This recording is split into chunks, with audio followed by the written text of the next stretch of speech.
Vamos lá para o debate de ontem. Ó, o debate de ontem serviu para duas coisas, gente, basicamente. Uma, Renan Santos fazer palco, né? E ele sabe muito bem aproveitar isso, porque basicamente está copiando o esquema do Bolsonaro de 2018, que não foi criado pelo Bolsonaro, que é um esquema aprendido e importado principalmente dos Estados Unidos, né? Steve Bannon, essa galera toda, vamos entupir o pântano, né? Com M, como o Steve Bannon falava, né? Entope o pântano com M, vira notícia todo dia, seja lá do jeito que foi. O Renan Santos ontem conseguiu por baixo uns 5, 6 cortes de redes sociais e a imprensa toda divulgando e colocando e passando e não sei o quê. Eu acho, só acho, tá? Que esse tipo de coisa, Renan, tá meio fora de moda, eu acho, tá? Serve para quê? Serve para um babaca virar deputado, por exemplo. Se você fosse candidato a deputado, Renan, eu tenho certeza que seria talvez o mais votado de São Paulo. Não tem dúvida disso. Poderia ser o mais votado de São Paulo, né? Porque as pessoas votam na idiotia, infelizmente. Tem gente que vota nisso. Faz parte. Você não é o primeiro tiririca que aparece na política brasileira. Você se dá conta, Renan, que você é um tiririca? Você se acha realmente mais inteligente, esperto e sagaz do que o tiririca, porque faz ali, né, o cortezinho, a coisinha? Você é um tiririca. Tiririca. Não tem nada de novo. É o de sempre. É a mesma coisa de sempre. Chama atenção fazendo o tipo de coisa que faz. É um palhaço, mas não um palhaço profissional de circo, um profissional. É um palhaço. Levanta a audiência com idiotia, com escracho, que é o que vocês aprenderam a fazer, vocês do MBL. Né? Foram treinados, inclusive, alguns de vocês. Foram levados para os Estados Unidos para serem treinados, para como usar, principalmente vídeos nas redes sociais, lá depois da jornada de junho de 2013.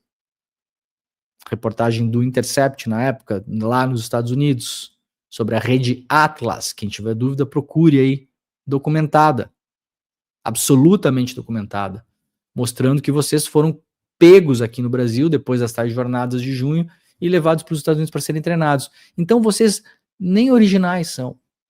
Vocês apostam na idiotia, no escracho, na escrotidão. Vocês pioram a política brasileira. Não tem nada de bom no que é feito ali. E a imprensa não tem cuidado também com essas coisas, está fazendo a mesma coisa. Por quê? Porque o Renan dá clique, esses vídeos geram audiência, e há uma concepção de que ele tem tão pouco voto que ele não vai ser eleito. Então não tem um dano para a sociedade você empurrar essas coisas, né? Sabe onde que a gente tem que ver esses vídeos do Renan? Lá na Galãs Feios, de tarde. E daí a gente vai ver, tirar onda, falar dos caras. Ali tem um contexto de apresentação nos vídeos. É diferente de quando você coloca na imprensa. Isso ganha ares de seriedade, de antissistema. Chama a atenção daquelas pessoas que estão cansadas de tudo isso que tá aí. Como foram as últimas experiências na América Latina em relação a isso, gente? No que deu? Hein? Keiko Fujimori? Bolsonaro? Milei? Que caigam todos contra a casta, antissistema. Não vão cansar dessa história, não? Bom, serviu para isso o debate de ontem e para uma segunda coisa, Camila. Sabe por que serviu o debate de ontem? Serviu para o Kassab dar uma dormida. Deu uma dormida o Kassab. Vou colocar o Kassab dormindo, gente. Aí, ó. Serviu para isso ontem, gente. Olha que emocionante. Tá dormindo, inclusive, quando o Caiado falava. O Kassab a gente esquece, né? Mas ele é candidato a vice. Aí, ó. Esse é o candidato a vice do Caiado.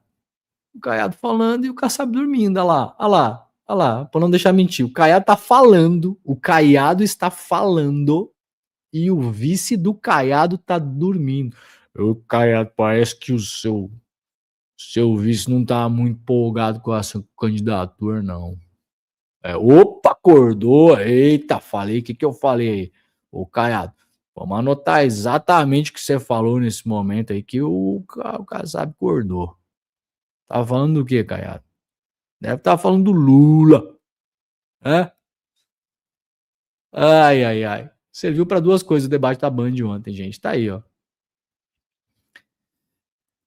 Vamos lá para o UOL. Tem uma análise boa hoje feita pelo Leonardo Sakamoto. Lula e Flávio vencem o debate sem nem aparecer. Sempre defendi feito maritaca com cãibra. O que é uma maritaca com cãibra, Sakamoto?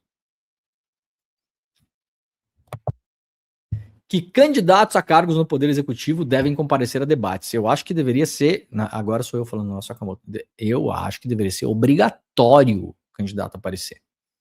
Mas enquanto não é, os candidatos jogam com a regra debaixo do braço. Vocês acham que eu, se fosse o Lula, liderando pesquisa, tentando a quarta presidência, na idade que ele tá, com a experiência que ele tem, eu iria lá pro debate da Band debater com o Renan Santos? Nem a pau. Pra que eu vou me expor ao ridículo? Gastar meu tempo? Gastar meu tempo com idiotia? Com coisa lixarenta? Claro que não. Óbvio que não. Tem a menor chance de aparecer num debate desses. Dito isso, Lula e Flávio Bolsonaro venceram o debate realizado na Bandeirantes por um pool de veículos. Que debate ruim, meu Deus do céu. Ressalte-se que a culpa não foi dos colegas que se esforçaram em organizar e cobrir um evento para expor as ideias e contradições dos candidatos. A tarefa era árdua devido à ausência anunciada do presidente da República e do senador. Romeu Zema também não foi. Zema, você devia ir ontem lá comer uma banana com casca, porque se você ia viralizar. Ontem era o dia. O Zema foi meio, acho que você foi meio imprudente não ter ido, Zema. Porque você já é visto pela população meio como um idiota. Então ontem era o dia de idiota brilhar. O Renan Santos brilhou ontem.